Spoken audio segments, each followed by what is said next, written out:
topic today is term limits on congressional members by Alden Davis. Next slide, please. This is John Dingell. He was one of the longest serving congressmen in congressional history.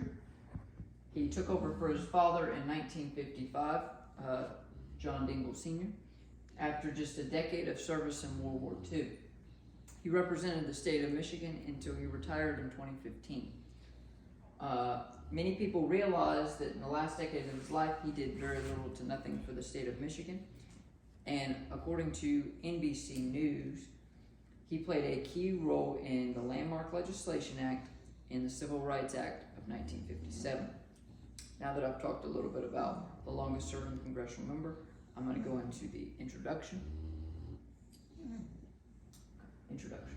The right of imposing term limits on elected officials has grown increasingly more popular within the last decade to 2 decades.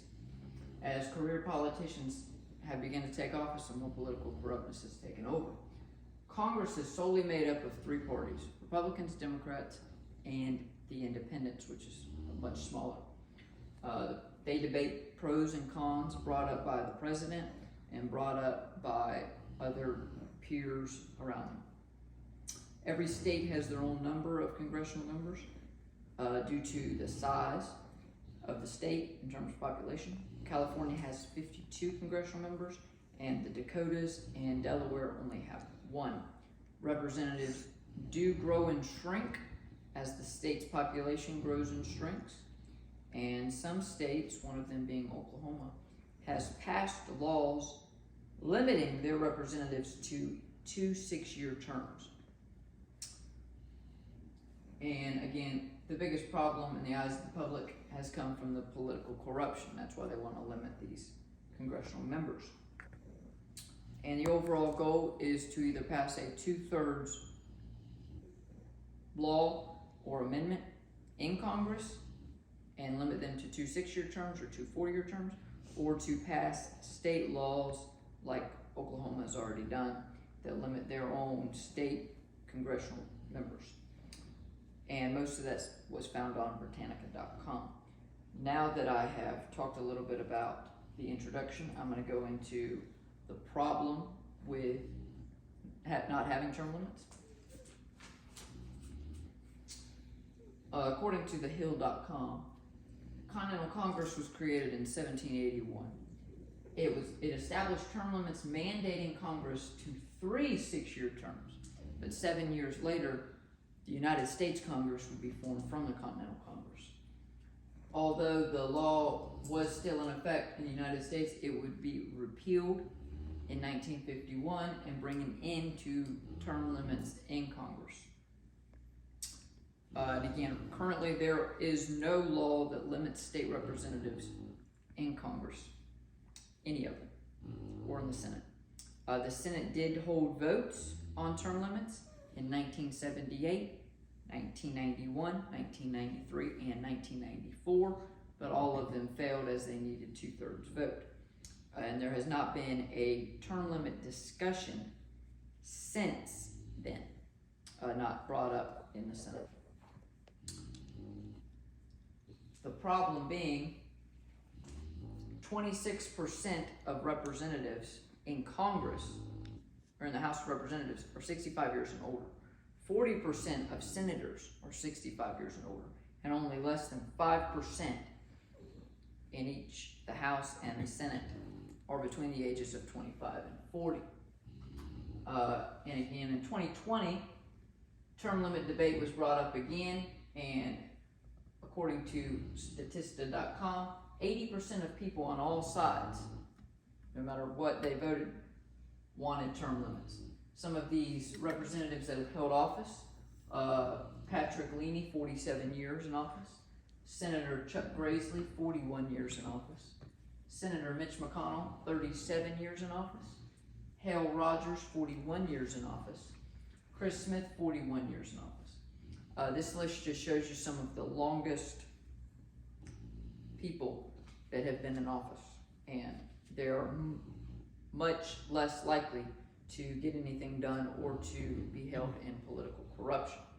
Now that I've talked a little bit about the problems with not having term limits. I'm going to go into some of the solutions to fixing it. The main solution is to amend the Constitution to set term limits for congressional senators and state representatives.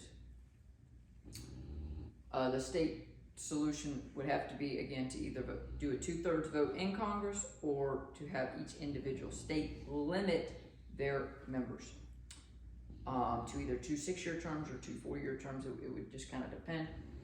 The hardest thing is to try to convince each individual in Congress, as most of them would lose their job as they've been in office for 20, 30, 40 years. So it'd be much easier to go through the state and have each state limit their own representatives. Many representatives on both sides, again, will not vote as they would lose their job. Now that I've talked a little bit about how the solution to the problem in limiting in Congress, I'm going to go into a little bit about my opinion. My opinion and the solutions. Give me just a second.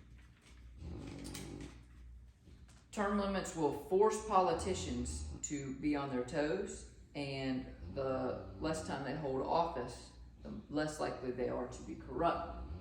The biggest thing is to allow congressional members in office enough time to get things done, but not enough time to be corrupt.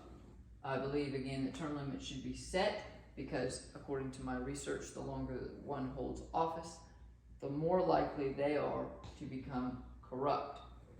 And the consequence to this not getting done would be more career politicians, more political corruptness, and even more political fraud.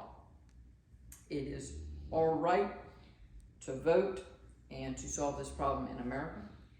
And most of this comes from foreignpolicy.com. Now that I've talked a little bit about my opinion and the different solutions that I have, I'm going to go into the conclusion. Today we explain the problems with not having term limits, solutions to term limits, and the steps we can take as Americans to try to get term limits passed.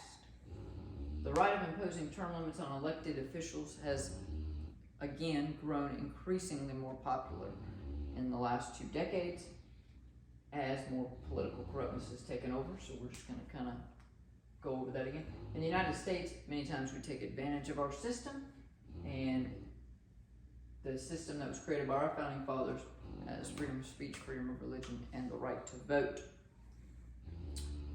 And most of that was found on termlimits.com. It is our right as Americans to fix the problem. Every system will have flaws, but the biggest thing is really to limit those flaws in Congress. Now that I've talked a little bit about the conclusion, I'm going to go into the citations. And then these are some of my different citations that you can read at home.